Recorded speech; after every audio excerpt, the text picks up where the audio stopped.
And we're live.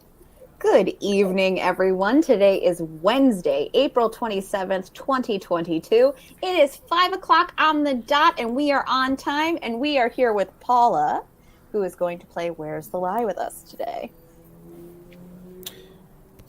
You know, Where's the Lie is this is a special subcategory of Where's the Lie. This is audience Where's the Lie, where you will recall the rules that each audience contender that plays at the end of Where's the Lie gets to name the next audience contestant. And I believe last time was the Reverend Dr. Hillary Livingston, who named Paula as the next contestant. And I am joining from San Diego, California, where I am attending the Patriots and Pragmatists Conference, where I'm not allowed to say what anybody said because it's under Chatham House rules. So I can just say there are lots of patriots and lots of pragmatists playing, who many of whom come on this show regularly, and we're all hanging out, and we're talking about the fate of democracy, and they're all saying really interesting things that I can't tell you about. That is so unfair, but I hope that the pragmatists and the patriots are also the same people. Well, yeah, no, these are people who are both. But you'll be pleased to see there's Sarah Longwell just walking by. Maybe she'll come over and stick her head in the frame. Yeah, there's lots of patriots and pragmatists hanging out here. So, but we are not here to talk about the patriots and pragmatists. We are here to play Where's the Lie with Paula. Let me give you a quick reminder of the rules. Paula is going to tell us a story. You can vote at any time on whether the story is true or false. Currently, the pre-story poll has Paula telling the truth by 50, almost an even split. 54% says she's telling the truth. She hasn't spoken a word.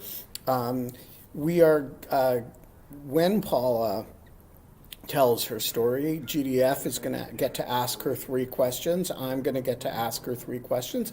We'll probably interrupt her a few times with clarifying questions.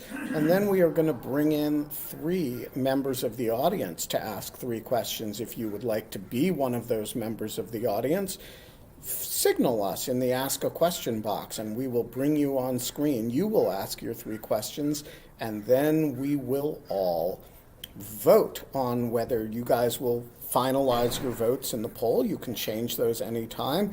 We will announce our verdicts, and then Paula will do the big reveal. There is one thing you are not allowed to do. You are not allowed to check Paula's facts with anything other than your own collective memories and the chat. You can discuss things she says. You can share information. You cannot Google anything she says. You cannot look it up because that would be wrong. So with that, Paula, the floor is yours. Okay, so I'm going to tell a story about how I got to meet George Clooney and get his phone number.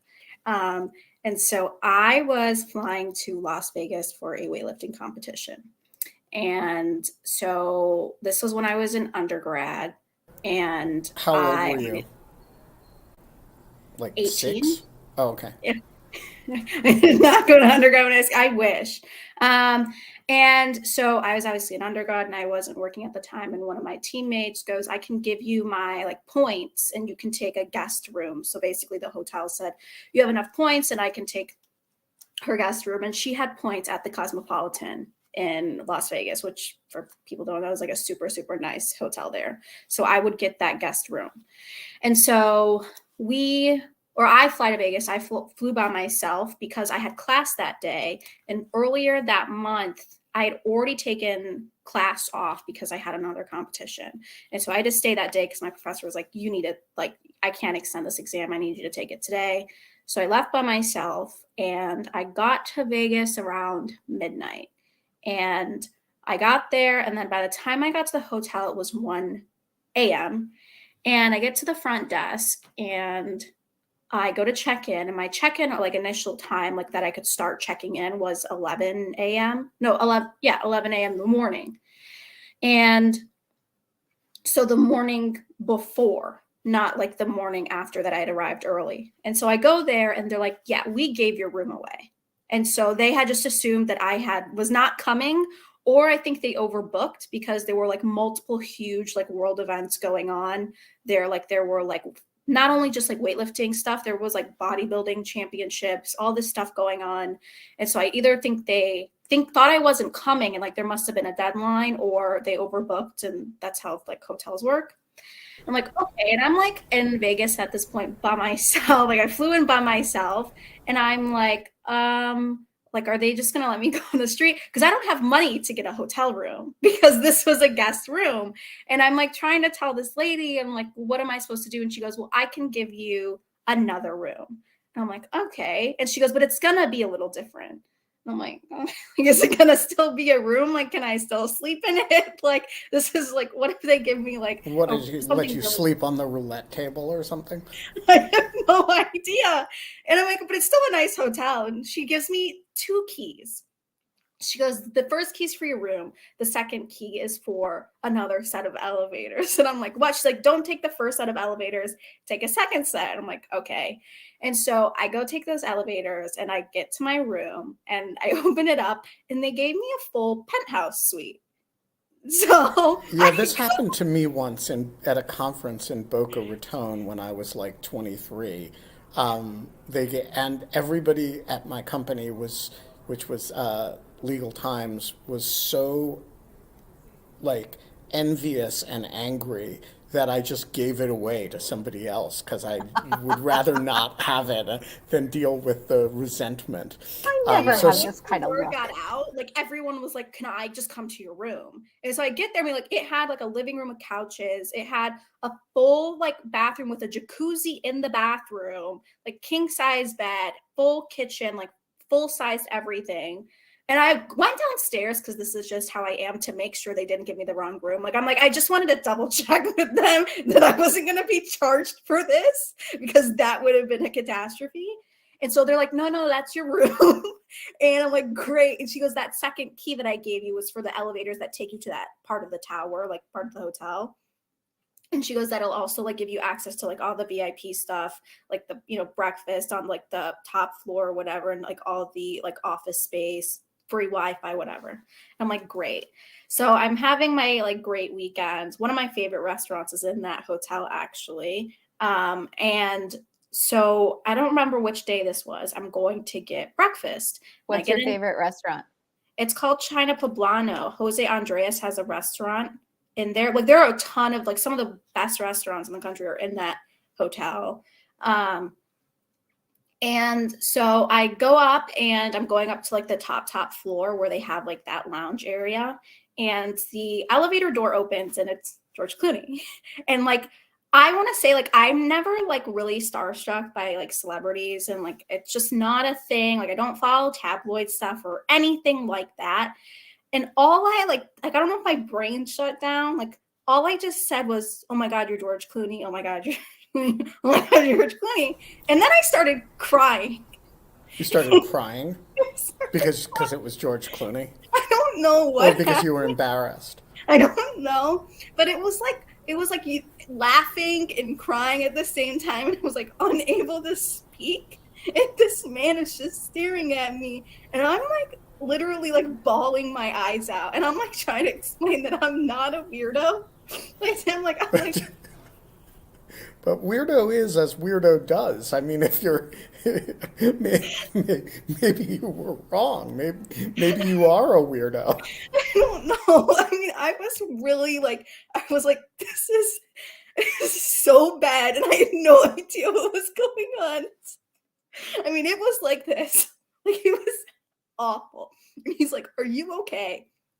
And I'm like, I'm just trying to explain to you that I'm not obsessed with you. And you guys like, do you hate me or something? And I'm like, no, I don't hate you. Like, I like your movies. I'm just saying I'm not like a weirdo, like fan person who would like, and it's just getting worse and worse and worse. Yeah, because there is the rule that when you're in uh, deep in a hole, the first rule is stop digging.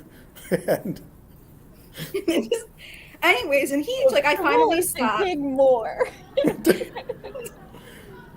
And I finally like stopped, I cool down a little bit, and he goes like, "So do you want a picture?" And I'm like, "Actually, that would be great now that you mention it, because you are George Clooney." And my phone's dead, and I'm like, "Oh my god, like I can't take a picture with you." He's like, "How about this? How about I take the picture on my phone and then I send it to you?" And I asked for my number, and I'm like, "Okay." And I give him my number, he takes the picture, and I just like go back, and he gets in the elevator and didn't get a text message or anything. And then like the day before I leave, or the day that I leave, I think, I get a text message with the picture, and I was like, "Thank you very much. It was nice meeting you. You're welcome." And I haven't touched the number since. And I don't know where it is. I have it somewhere, but wait, I've done nothing with it. but wait, let's figure this out. Because if you have George Clooney's phone number, you could text him live that you and ask him to verify this story, right? See, You no, could He's not call him. cheating. it's not this. I don't have that phone anymore. I have not transferred all my contacts through that phone, so I don't have his number on me. Do Because you I have would the have the picture? picture in the phone. No, I don't. It's on that phone. I don't have it right with me right now. Oh, so you could be just making this. There's none of this that's verifiable. I just don't have it with me. But I don't use it, and I can tell you why. There was one time I never mentioned this to anyone because I told one person. I got back to class, and I told one girl, and she grabbed my phone and was like running, and she was like trying to text or call the number, and I was like, I am never telling another, at least another like George Clooney fan about this. Like it was the word. Like, do you know like how scared I got, like that this person was gonna like send him an absolutely insane message or like call him? It was Yeah. so bad. So you I want have a to? couple of questions. Yeah. Oh, I have Or should I questions invite too. people in first? I think we should bring people in. Okay, I will Excuse do me. that. But in the meantime, I will tell you my height of George Clooney's fame story when all of Washington went insane. And I don't remember when this was, but it was right at the height of George Clooney's. And there was a new announcement on the metro system for when the doors were closing. And the announcer, the recorded message said, "Doors closing, stand clear of the doors. Doors closing, stand clear of the doors." And it was plain as day that that's what the announcer was saying. But all over Washington, in a fit of like mass hysteria, people for some reason thought he was saying, "George Clooney, Oh stand my clear of the doors. George Clooney, stand clear of the doors." And if you were to Google that expression, which you're not allowed to do, you would find weird stories in the Washington Post about why do people think the Metro is talking to George Clooney. So your classmate was not the only one who had like weird George Clooney things going on. Oh my. So I'm going to ask a first question, Paula. What class was this exam that you had to take in? International law. Okay.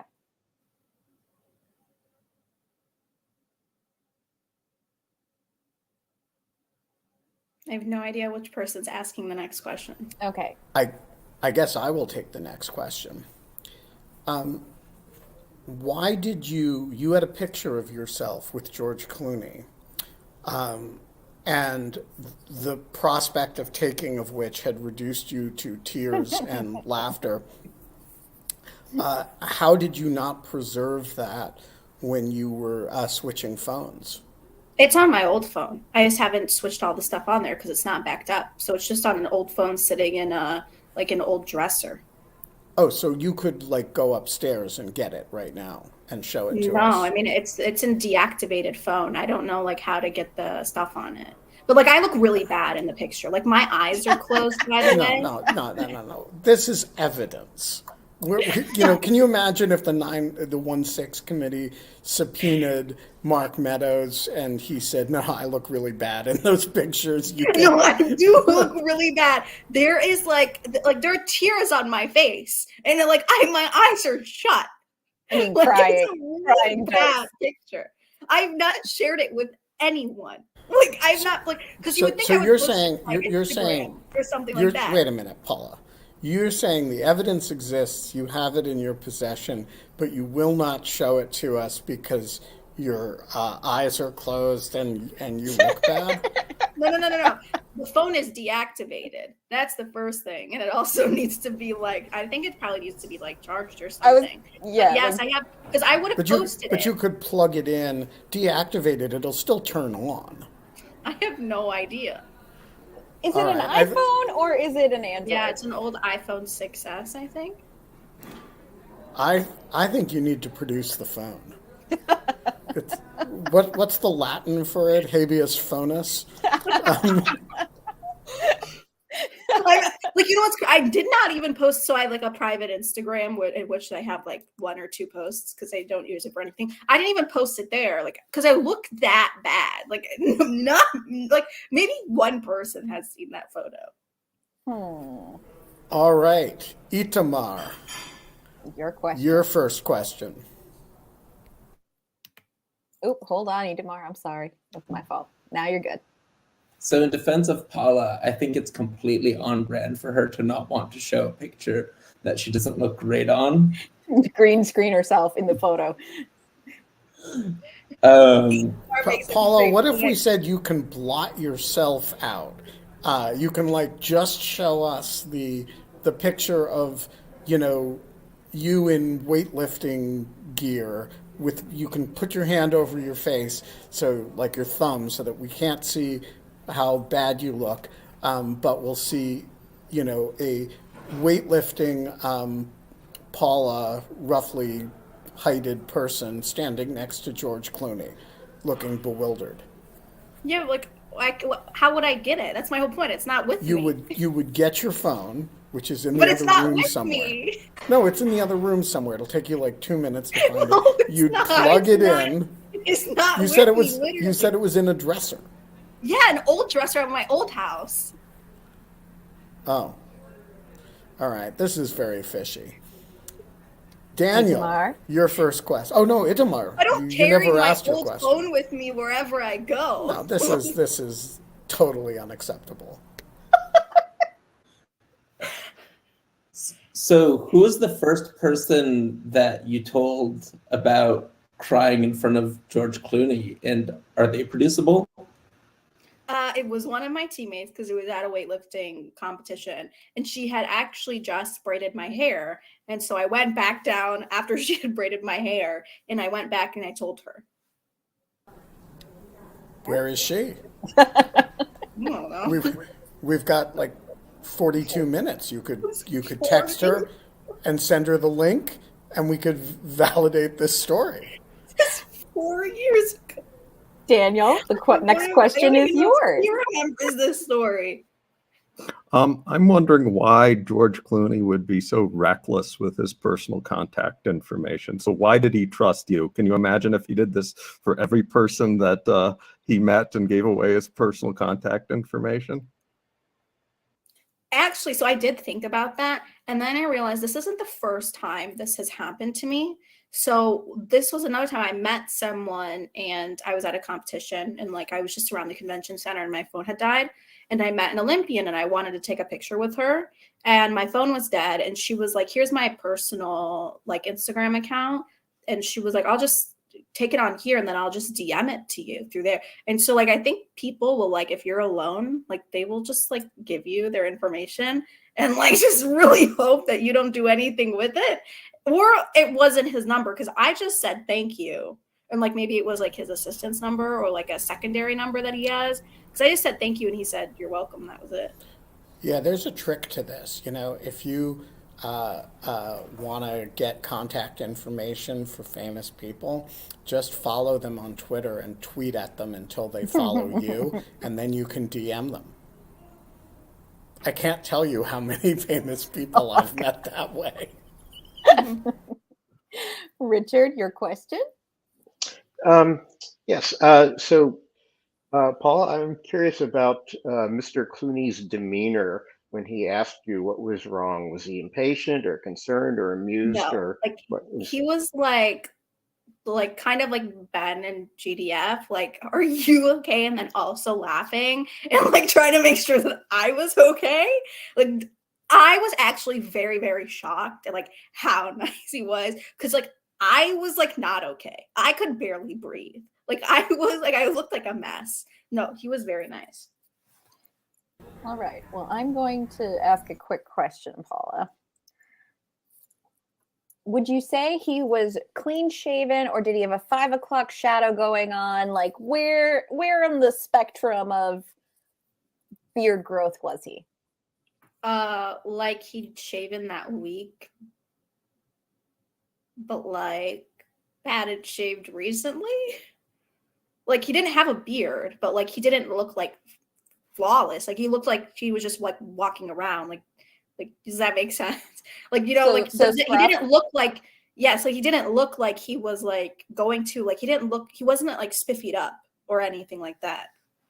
So I don't think he had like looked like he had like gotten hair done or something like that. Like he didn't look like he was just walking around up there when I got there. How did the weightlifting competition do? How much did you lift, and what was your? Were you happy with your performance? I was not. So that was after another performance, and I did really, really well at that one. And at this one, I didn't do bad, but I had been on a streak of doing like better and better. And so this one was just like a normal one, and it was like, oh, I was expecting so much more, and I'd flown all the way to Vegas. So what did you lift?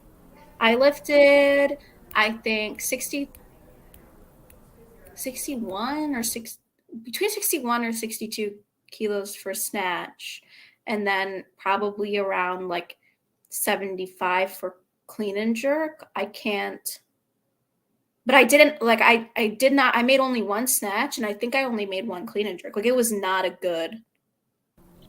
And did you gamble at all? No. Okay.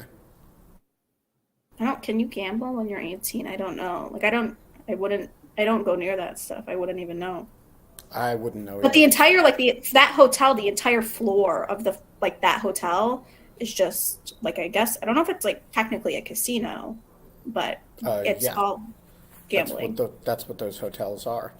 Well, I don't know if it's called one technically, but Itamar, your second question. Oh, what type of weightlifting do you do? Do Olympic style weightlifting. Okay, that was quick. Daniel? Oh, what year did this take place? 2018. Ooh, we're speed rounding. Okay, Richard? So about how long was your interaction with Mr. Clooney after the elevator stopped? Like 5 minutes. Like the elevator literally opened, and he was right there. And like it was instant, like, oh my God, you're George Clooney, and then crying. And then it was probably like 5 minutes, and that was it. He got in the elevator, he was waiting for it, and I got out and went on into the lounge. Okay. Do I have one more, Ben, or is I think you have one more. Okay. So did you require a tissue to blow your nose after you're crying? I mean, I looked really bad. I must have gotten something, but I don't remember what I did afterwards, actually. Like, I don't remember why I went up to that floor. Probably to get food or something. Because I didn't like bring, like I wasn't doing like homework or anything. I probably went to go get food. Ben? So I am hung up here on the relationship between the you got the fancy room and the George Clooney thing. I take it the relationship is that you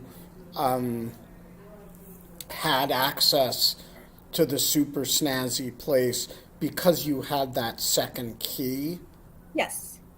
So other than that, you would have just been kind of with the hoi polloi in the normal people section. Yes, I remember they had, I don't know if it was like different towers or different parts of the hotel, but essentially there were like two entrances to the elevators, and one of them you needed an extra key. And I remember that there were like guards. I don't know if they were actually security guards, like if they would like tackle someone or something, but that was essentially like, it was either it's called a separate tower of the hotel. I don't remember if it was like an actually like separated from it, but it was separate like elevators that they had at a minimum. So here's my question. What other fancy people did you see? Because this is now, you were staying for a weekend in the part of the hotel that the regular hoi polloi don't get to go to. And so I would think you would be, you're 4 hours from Los Angeles. You're in a very fancy hotel, and you're in the segregated part of it for fancy people and Paula. I would think you'd be like running into Meryl Streep and like 100 Hollywood celebrities. Did you not see anybody? Like, who was there other than George Clooney? No, like I didn't see anyone, and it's possible that there were a lot of celebrities and I just didn't notice. But like, so I had my like room looked over like part of like their outdoor like bar and pool and everything, and I never like used any of that stuff. Like I literally scurried up there to get food and came back down. Like I did, basically I went to those restaurants, and it's because there was, I mean, it's possible that there were famous people, because I went to that weekend. They have Momofuku, which is David Chang's restaurant, and like there could have been famous people that I would have not noticed at all. Like I would have not known. Like this is what I mean. Like I'm not, or I probably didn't care. I would just want to say that I love her use of the word scurried. And Ishmar, you get to ask your final question. What was the last movie with George Clooney that you had seen that elicited such an intense response to seeing him in person?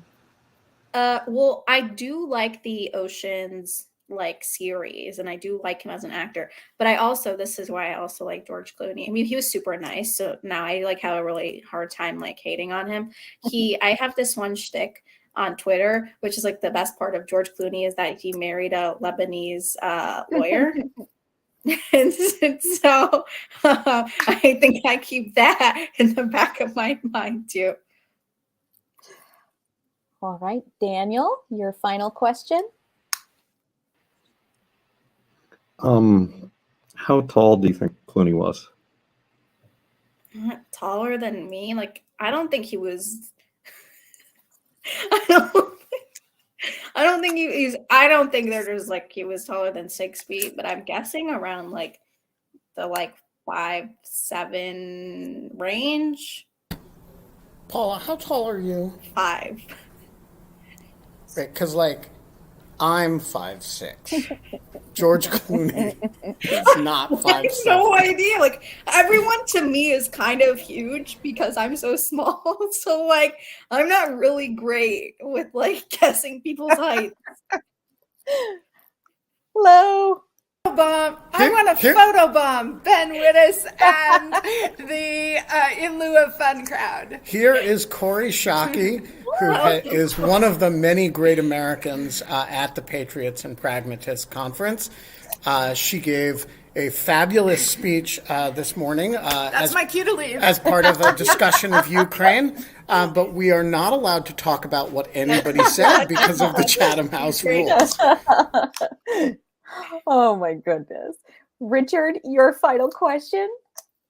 Yeah, Paula, you said your interaction was probably about 5 minutes, and I'm just wondering what the extent of this was besides exchanging numbers and taking the photo. I mean, was there awkward silence? Did he ask how you, did he ask about you or anything like He that? kept asking if I was okay, because like I was clearly not visibly okay. Like, I mean, I looked really bad. I don't know how to explain. Like, I couldn't talk. Like, it was like the way Genevieve is right now, but like I was a random person and I was crying in front of him. So, I mean, I gotta say, people, there is like nothing unbelievable about this story. This is like the most obviously true story we've ever had on Where's the Lie. like it was, I mean, like I was like for like I think like a good minute and a half, he was just watching me like lose it, like because I couldn't, like I don't know what got into me. Like I seriously could not tell you. Maybe it was the shock of like him being right there, but it didn't go well. All right, well, we are only halfway through the show, but we are all the way through our game here. So let's deliver our verdict. Let's first of all take a look at the poll. This is your chance to vote, folks. A lot of More you people haven't think I'm voted. lying. Yeah, it's actually. Oh. Oh, yeah, it's changing hard now. Uh, Should we have our three questioners give their verdicts yeah, right let's now? do that. Okay, so Itamar, you get to decide, do you think that Paula is telling the truth and that George Clooney did in fact take pity on her in her tearful state and ask her if she was okay many, many times? Or is she telling us a little yarn? I'm like fairly confident like the substance of like ever of the events is true. I could believe that Clooney would be swapped out with someone else. But You mean the whole thing is true, but it's Paul Newman? yeah. Was he still alive? Yeah, you know, he or Robert Redford or something. He's still alive, I think. Oh my goodness. All right. Um, I apologize. My internet got a little broken up. So could you reiterate, Itamar? Do you think Paula is telling the truth or lying? You have to say one or the other. Man, I'm wrong every time. I'm gonna go with she's. I think she's lying. Okay, that's Whoa. one for a lie. Itamar, Paula is lying. Okay. Mr. Daniel Burge, from his native habitat, your verdict. I agree that I think she's lying. And And what's your basis for? The penthouse part I find slightly implausible. The check-in time slightly implausible, and then also Clooney being so reckless with his personal information, I find hard to believe.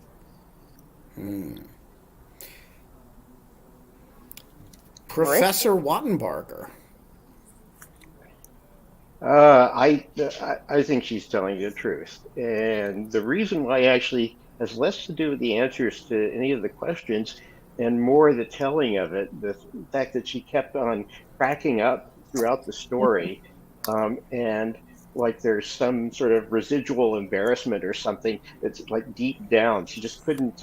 She couldn't deliver it straight, and I think that in an experience like that, it would be hard it would be hard to deliver it straight if if it went the way that she says it did. So. All right. GDF, what do you think? Well, first I'm going to go to the poll, and now we have a 55.8% of the Greek chorus believe that Paula is not lying.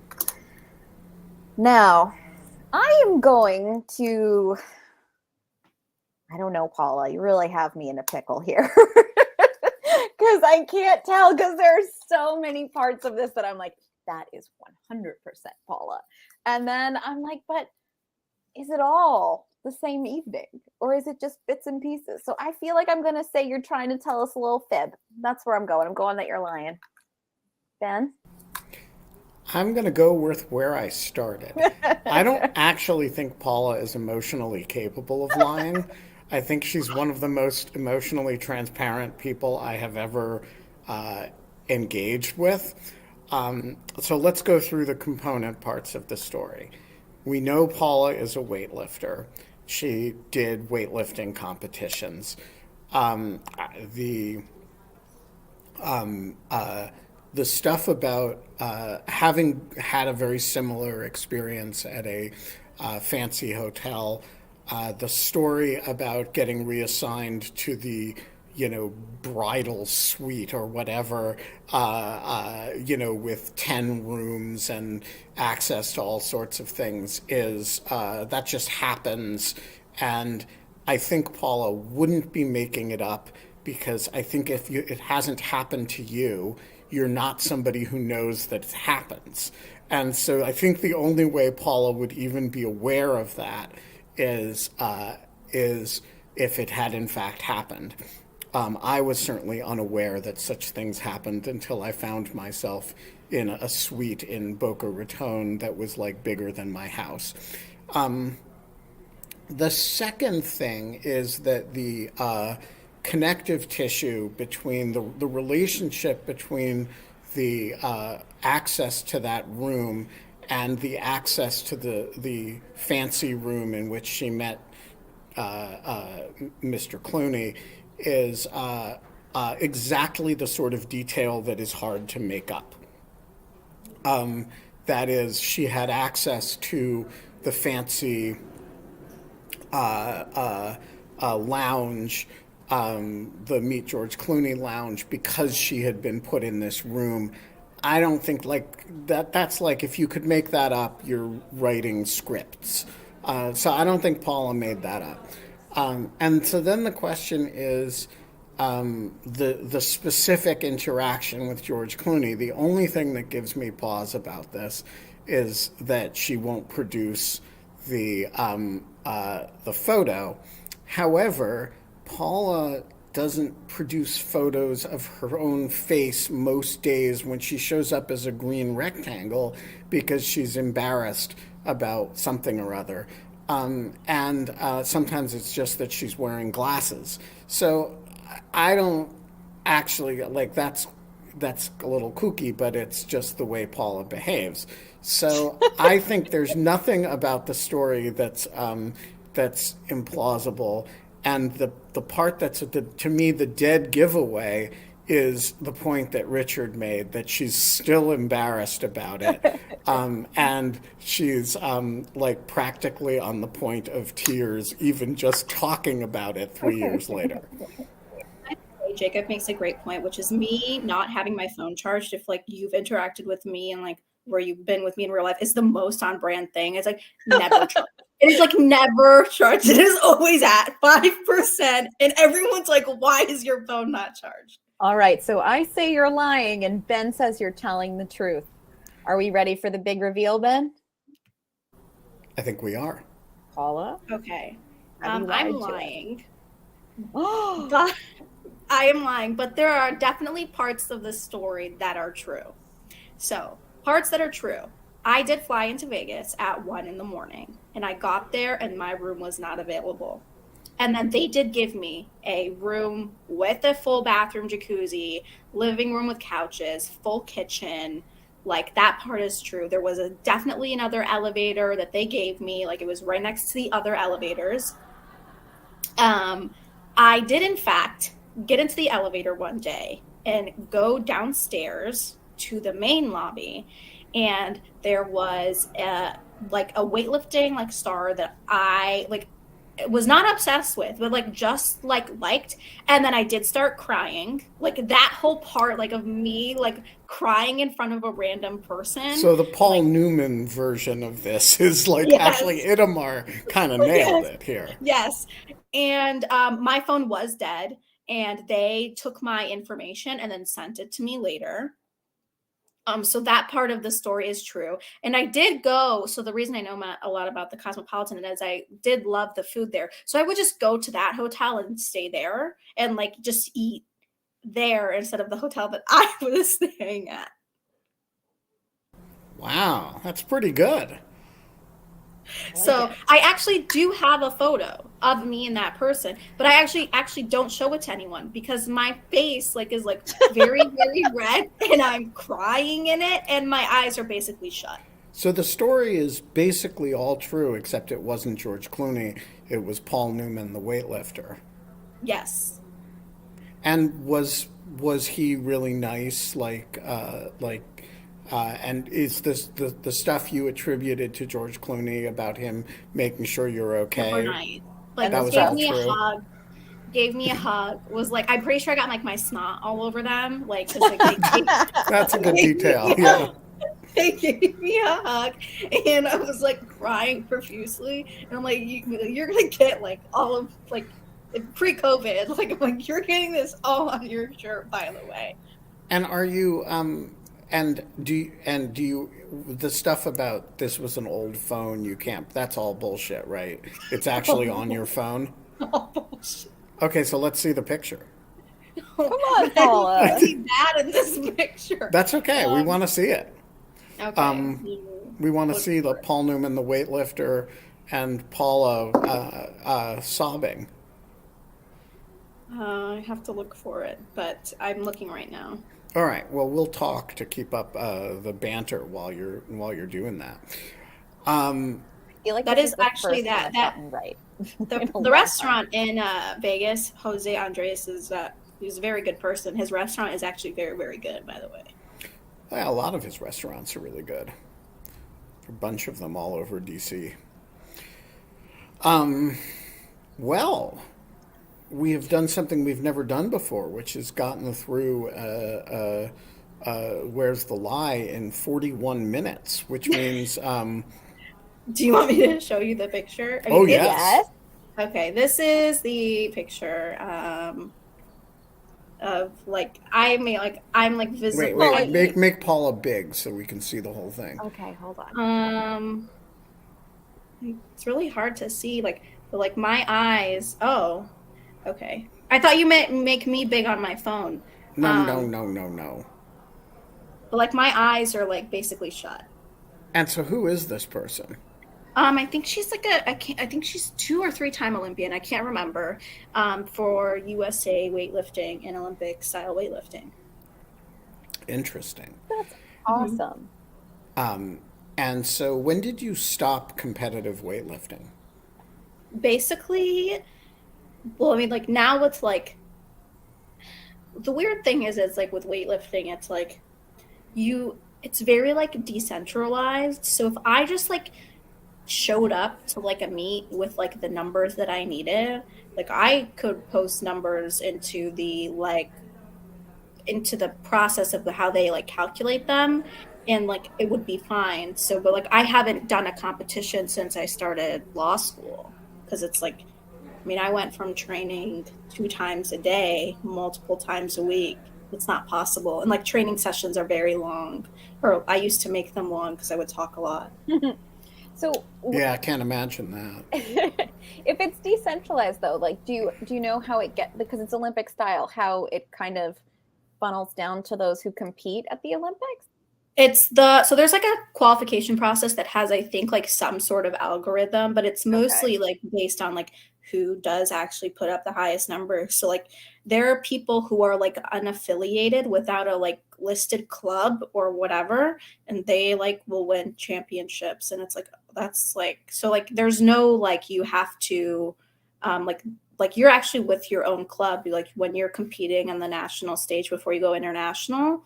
So there's no like you have to go with like to a training center in Colorado. I think they shut that down and it's no longer a thing. So it's very decentralized. Like you show up to a meet that you sign up for, and you post those like numbers or hit those numbers, and they go into an algorithm. It's not like, I don't think it's super weighted, but I mean, it's weighted enough where it's, I think, weighted on a specific like per event probably, or something like that. And then it goes into a spreadsheet, and you can see like based on who lifted the most and like the algorithm who comes out at the top, and then they'll pick a certain amount to go to like an international event or something. That's awesome. Do you think you're going to get back into it? I don't know. It's like really, so I was like saying it's like also very like mentally like consuming. Like I remember I would come back home at night like around like 8 or 9, and I just like want to lay on the floor. Like I had no energy to do anything else.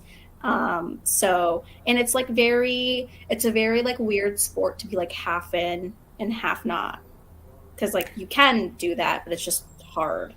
So I have a serious question. Why did you choose George Clooney for this story? I mean, why not, uh, you know, Billy Graham, Franklin Graham, or I was gonna say Billy Graham is dead. yeah, right? like a lot of people are dead, or you know, any of a million other people. Why George Clooney for this story? Is it because he's married to a mall? I think that's part of it. I think also I had to pick someone who was like unproblematic. Like I think he's like very unproblematic. I didn't want to bring like I like there was no way I was gonna be like Johnny Depp. And like that wasn't gonna happen, right? Especially with the news going on. You mean Johnny because Depp. because why does the person have to be It doesn't. Isn't it a better story if the person's like somebody with a really bad rep, but he in this context he was really nice and you know just No, wanted to make sure you it were makes okay. it worse, right? Doesn't that like subject me to like I don't know? Then I have to like make Yeah, we're like getting a list of possibles in the chat here. Will Yeah. Smith, Kevin yeah, Spacey. like somebody I said mean, it. isn't it like a better story if it's somebody awful?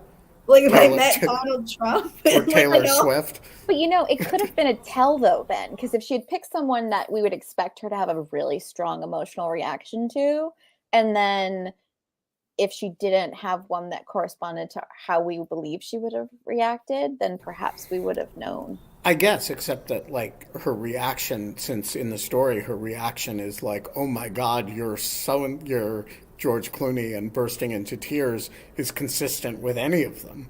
Um, no, I'm like I oh, definitely but wouldn't have Maggie worked says with she has a crazy story of meeting Kevin Spacey. Maybe we should, Ooh, speaking of terrible people, yeah. maybe we should bring her on to tell that. like I Um, definitely wouldn't have cried if I had seen like Donald Trump. Like that wasn't gonna happen. And he was also president at the time, I yeah, believe. that one wouldn't have been credible.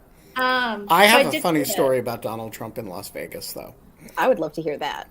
So it's not. Aren't all stories of Donald Trump in Las Vegas funny? Well, it wasn't quite Donald Trump. So I had to go teach. I think this was in 2017 at the University of Nevada, Las Vegas for a week, which is, by the way, my favorite university. And so I decided if I was going to spend a week in Vegas, I was going to spend it on the strip so that I, could actually have the experience of hanging out in, you know, the real fake Las Vegas. So I go up in, check into this just outrageous hotel and go up to my room on the 40th floor or something. And right out my window is Trump Tower, Las Vegas. I mean, it's this giant gold monolith of a building. And I think I snapped a picture of it and tweeted it with something plaintive like, "What did I do to deserve this?" But, I would wake up in the morning and look out the window, and there was, it was like living outside of Trump Tower, and it had the giant Trump written across it. So, Maggie, tell us about your encounter with Kevin Spacey. It's not that crazy, but it was 20 years before Me Too, and it's everything that ended up to be true. I was in college. I was the same age as Paula was in her story. I was 19 or 20. I was interning in Washington, D.C., and I have all kinds of crazy stories, but it was the premiere of American Beauty. And they did a premiere the year that movie came out, and it was amazing. And they did a premiere in Washington, D.C. I was working for the DCCC. And I was interning. My boss, who had recently graduated from my college, was like a 23-year-old, young, very good-looking guy who was a swimmer in college. Apparently, when this event with Kevin Spacey came up, our other colleagues were teasing my boss because there had been a previous event where Kevin Spacey had hit on him. And again, this is like way decades before any rumors or anything. And it was just kind of like, so it was like this big joke, and I was just like quiet and an intern. And then we were at the event, and sure enough, Kevin Spacey was like, yeah, let's go out for an after party to like these young men. It was creepy, and he was creepy. The reputation long preceded. Exactly, and then yeah. 2 decades later, I was like, oh yeah, that was real. So he wasn't nice like George Clooney and like the fake George Clooney? Fake George Clooney. He wasn't not nice. He was very Hollywood charming. I mean, Right. He was very movie star, like, charismatic. But like, if it hadn't been for like the jokes amongst our inner staff that he had previously hit on Tyler, like it wasn't obvious or a thing. But like that combined with like, yeah, let's go out for an after. But it was just like, it was just something in my gut. It was like, no. But. Well, thank you for that. And I, like Paula, cannot lie, so it's a true story. Well, apparently Paula can lie, or at least change a name. I had a bunch of stories, by the way, that I was like thinking of, and I thought this one was like a decent one. The other one I had was me pretending that this, like, I think this one, like, it just like it wouldn't have gone well because it was going to be that I released thousands of crickets into my high school as a senior prank, and I was like, but I don't do anything. Like, I would never. Yeah, no. You totally wouldn't do that. That would have never worked as a story. I once delivered a toilet to a class in my high school, but that was not a live. They were not live crickets. It was a toilet. So, Paula, a very serious question for you. Who are you nominating to succeed you as audience Where's the Lie contestant? I wonder who has gone. So there's been Dr. Reverend. And Mr. Ducks with Pants. Mm-hmm. I've never known whether the last name is with pants or whether the with is kind of like a Vaughn or a Van, and it's lowercase w, capital P. I think we call him Mr. Pants. Yeah, I think those are the only members of the audience. So you have. And you've played the game. I have. Or you do not count as. Do hosts and co-hosts not count as audience? GDF and Kate have never played. Okay, so when Kate told her story, that wasn't her playing the game. That was just her telling a true story. Which one? She's told many true stories. I think this might have been when you told your skinhead story afterwards. Maybe she hasn't played yet. No, that was I was playing the game. She wasn't. Okay. And then Scott told a story. I remember that because I like almost broke down. I think I will go with GDF. But I think you have to go with a member of the audience. Yes. Okay, I will do that then. I'll go with Mateo, the other youth. Oh. I met Mateo the other day. In person. Mateo, do you accept when this you challenge? were Yeah, let's bring Mateo in to see if he accepts the challenge. And Paula, I will think of a memory that I can share for my story, and I will play it at a later date aside from me. Or will I? Or will I just make something up? So, Mateo, do you accept this challenge? We're trying to bring you on to... Yeah.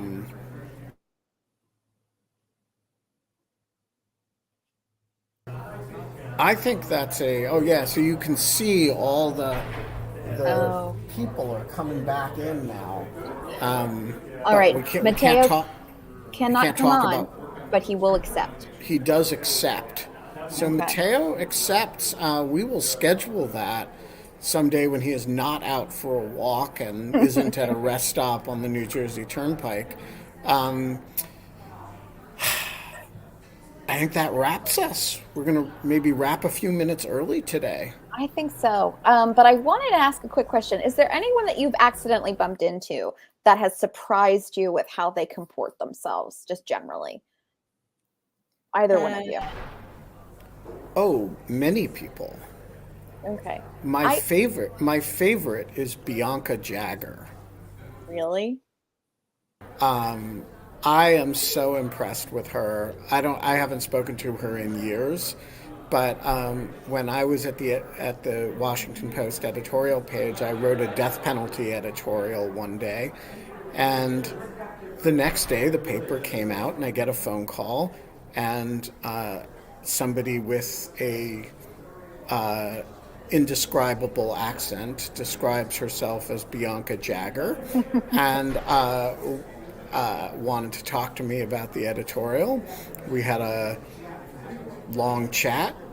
She was exceedingly well informed, and when I told my friend Chuck Lane about it, he said, "Oh yeah, he was on a delegation with her to Bosnia during the war, and all the other reporters were holed up in a hotel drinking, and she just grabbed a notebook and went out and started reporting, and they've been friends ever since."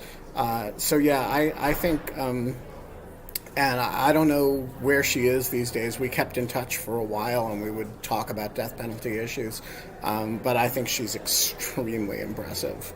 That's amazing. Love that story. So one time, Barack Obama came to my birthday. No, I'm joking. And you burst into Cried. tears. And yeah. Well, we can't see the photo. I have like a fear that one day I'm gonna like meet someone I do really like, and then I'll just like pass out or something. Like it's like something that's just like not appropriate. I think I told Ben this. Like I have not met a lot of like actually famous people. I feel like I'm always one degree of separation away from meeting famous people. Like I always know someone who knows a lot of famous people, but I never know. Like I always know the people that they know that aren't famous. I feel like that's my entire like thing, but I've never met like a famous person, I don't think. How about you, GDF? Whose comportment has surprised you? Ooh, there have been a couple people.